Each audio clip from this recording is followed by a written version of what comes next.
Anyone But You review. In a rom-com of the moment, Sydney Sweeney and Glenn Powell find, at least, 10 things I hate about you.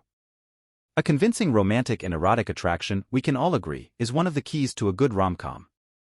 Do you believe these two people love each other? Sydney Sweeney and Glenn Powell definitely have that in Anyone But You. It begins with the simple fact that both are such splendid camera objects. She, with her goldfish eyes and pout of self-possession, looks like a more wised-up, no-nonsense Brigitte Bardot, while he, with his squinty eyes and killer grin, resembles Tom Cruise with a weird touch of the young Dustin Hoffman's geek glamour. These two have the mega movie stars of tomorrow written all over them, though not merely because they look so good.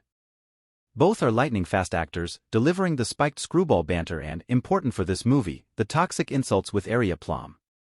For, of course, the history of romantic comedy is also powered by another dynamic, one nearly as important as love. Namely, do you believe these two people hate each other? Hate can be the secret sauce of a rom-com, the spice that makes it come alive. The original Hollywood romantic comedy, It Happened One Night, 1934, featured Clark Gable and Claudette Colbert sniping at each other like there was no tomorrow, enough to convince us there maybe wasn't going to be a tomorrow for this couple. Movies from A Adam's Rib to Moonstruck have followed suit, and Anyone But You follows suit to the nth degree. That's what's fun about it, and also what's overly diagrammed. Yet it also makes the movie a rom-com for its time, and I'm betting that audiences will respond to it. The director and co-writer, Will Gluck, who made the A-OK, Easy and a Friends with Benefits, doesn't waste a minute setting up the obstacle, the big misunderstanding that's going to transform the film's two central characters into enemies literally overnight. B. Sweeney, a Boston University law student, has a brash, seen-it-all surface that covers up her doubts about nearly everything, the career path she's chosen, the men in her life who never seem to work out. Ben, Powell, is a finance bro who used to work for Goldman and thinks of himself, in every realm, as a studly conqueror. The two have a pretty decent meet-cute. She walks into an obnoxious coffee boutique where the barista refuses to give her the restroom key, and he, already standing in line for coffee, comes to the rescue by pretending to be her husband. That they fake it so well lets us know their destiny. The movie gets the falling in love out of the way fast. B and Ben vibe on every level, quick brains, inner sensitivity, then spend the night together. But the next morning she, full of her old insecurity, sneaks away, making him think that she's ghosted him. When she changes her mind and returns a few minutes later, only to overhear him trashing her to Pete, Gatta, his best buddy, but only because she left, the stage is set for the mutual jilted lovers to get their hate on.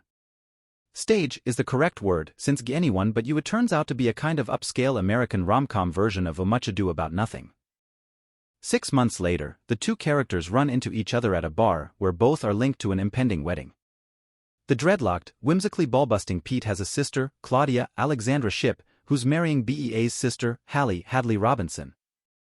Are they going to have a destination wedding at a splendid beach estate in Sydney, Australia, so that the film can have a backdrop of sun-soaked real estate and culinary and tropical vacation porn? Of course. But the setting, let's at least give it credit for being more original than Hawaii, is also the fairy tale locale where tricks and deceptions can unfold. In this case, the sitcom Shakespeare is built around two contrivances.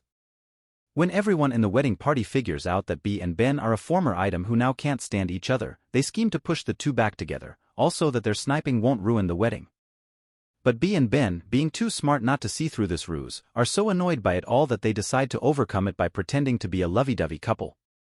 Throw in a matching pair of romantic exes as well a crew of supporting friends and family members who are sketchbook thin, though who could resist Dermot Mulroney's befuddled dad, yet all seem to know each other with the exact same degree of cozy intimacy, and you have the formula for one of Will Gluck's watchable synthetic movies.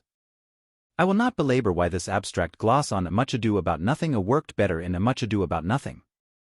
It actually has something to do with the fact that Shakespeare's plots were not exactly watertight. There's a set piece on a clifftop where Ben, to act out how smitten he is, pats BEA's behind as if it were, in her words, a bop it game, then strips off his clothing when he discovers a large Aussie spider crawling through it. It's a demonstration of the commercial principle that male nudity, at least when you're built like Glenn Powell, is the new rom-com gaze porn. B, we're told, grew up fantasizing about getting married. As a girl, she wore a wedding dress for Halloween 5 years in a row, but she now says that she's been deprogrammed. That's not just a tart line. It reflects how more and more people feel, that the marriage and settling down thing is a package they've been engineered to buy. The insults that power B and Ben's relationship exist in the great tradition of screwball banter, though in this case they have a vivid hostile edge. Anyone But You is a rom-com for the age of antipathy. It is, in many ways, as prefab as a lot of the rom-coms of the 90s and aughts, but there's something zesty and bracing about how it channels the anti-romanticism of the Tinder meets Me Too generation. Titanic me, says B at the rehearsal dinner on a yacht, of course, asking Ben, on the ship's prow, to help her reenact the arms outstretched, king of the world romantic epiphany from Titanic. What a different world that was. This is so cringe, says Ben, to which B replies, so is saying cringe, old man. Ouch. Then again, maybe the world isn't really so different. Anyone But You, while no better than many of those cookie-cutter rom-coms that fans remember with affection, taps their spirit effectively. It's brazenly traditional, right down to its use of Natasha Bedingfield's Ooh Unwritten, as Ben's A Serenity A Song, and the one that seals the joy of their connection.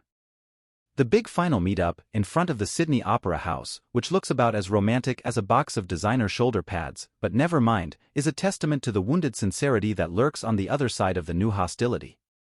And the theme of the rom-com remains eternal: you probably have to love someone a lot to hate them this much.